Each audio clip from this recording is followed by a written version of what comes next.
forced us to evolve it is the fact that we had to adjust quickly because of COVID. And we did, like many of you, had to do layoffs, like I think everybody has had to do, budget cuts. And one of the things that we've had to let go is our print magazine, because that is, as you, for all of you who have done print publications in the past, know how expensive that is. And so we really had to cut back on that as well. And we don't know when we're gonna bring that back. So we've had to adjust and trying to focus on what we can do to leverage our work. And on average, as many of you know, it takes at least 3.5 hours to write a good blog post or an article for your members, with many people spending more than 6 hours. And just writing articles for our team members, Jillian and our team, I would say that's about a right number, right? Between 4 and 6 hours for a single piece of content, yeah. And this doesn't even include any SEO research for headlines and articles, any other confirmation of facts and figures and some of those things, graphics that you have to accompany these posts with. So bottom line, it takes a lot of time to create the content that we create as associations. So what we wanted to do is we wanted to focus on the content once and do a really good job, making it as accurate and as deep as possible, and then allowing the repurposing stage to take care of the communications volume, allowing us to also to micro-target areas of specific interests. Now, one of the things that we've done with this is it's allowed us to kind of segment our audience, folks who are interested in masks, folks that are from our restaurant side of our business, folks that are on the hotel side of our business. We've been able to parse out content from hour and a half, sometimes even 2-hour webinars, and segment those off into little subcategories. We're still working on finalizing and making that process efficient, but that's one of the things that we're doing. Get as much more, it also allows us for more tracking and engagement, because it tells us the member interests. And instead of, remember when this first started, Anthony and I were talking, we're saying, hey, we got to get a couple hundred people to these webinars, 500 people, 1,000, whatever, the sky's the limit.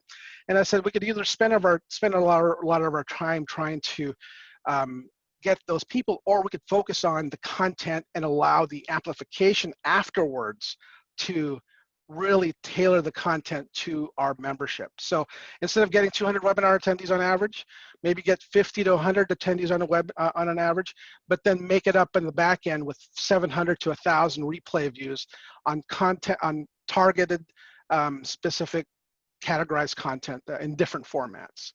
So that's our goal. Another why is, by doing repurposing, taking that one content and amplifying it, you're taking advantage of different content cycles. And so Animal's a social media company, and one of the things that they talk about is the 5 phases of growth, which totally makes sense, and they had stats on this. One is the spike phase, when the post is first published, the trough phase, which is when it kind of levels off, the growth is a little stagnant, and then the growth phase where page views go up, it plateaus, and then it decays. And so this kind of shows the different stages and makes up the overall 100%. You see that, once you post it up, it might get an initial bump. We've all seen this. And then it kind of just levels off, and then it starts growing based on our SEO efforts, based on our own marketing efforts to our members, emails going out, members sharing our posts, some of those things. So that's what this is. And then it goes to a plateau stage and then the decay stage after that. Well, what if, instead of taking advantage of this life cycle once, why not take advantage of it 10 times? That's my thinking. So, taking that 1 hour and a half webinar, or 1 hour webinar, and turning it to keeping it as a replay, but then also turning it into 10 subtopics of maybe 5 minutes a piece, 5 to 10 minutes a piece. The other one is keep your content calendar full. We've all suffered layoffs. We all have lesser teams, in terms of numbers than we did before, but the demands for member information don't decrease. Members need us more than ever, is what we're finding. And so, you've got to continue to fill your editorial calendar. You have to fill your newsletter with things other than just administrative, say, hey, our hours are this or whatever. They've got to have information when they open it, say, hey, oh, here's a new tip from the Restaurant Association telling me best practices on on masks, or telling me about how to do this, that, or the other thing.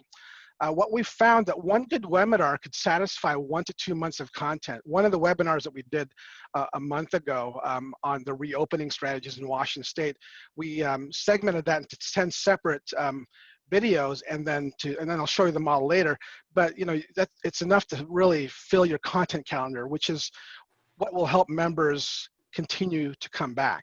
Of course, that doesn't include news, breaking news, and anything like that. So another one is improve organic search engine rankings, right? So people go to Google, find our information, members and non-members. People don't, you know, that's one of the reasons why you have to have enough information on the other side of the member-only firewall so that people can find you, new and existing members, because not everybody will remember their passwords to get in, and they don't necessarily want to log in every time.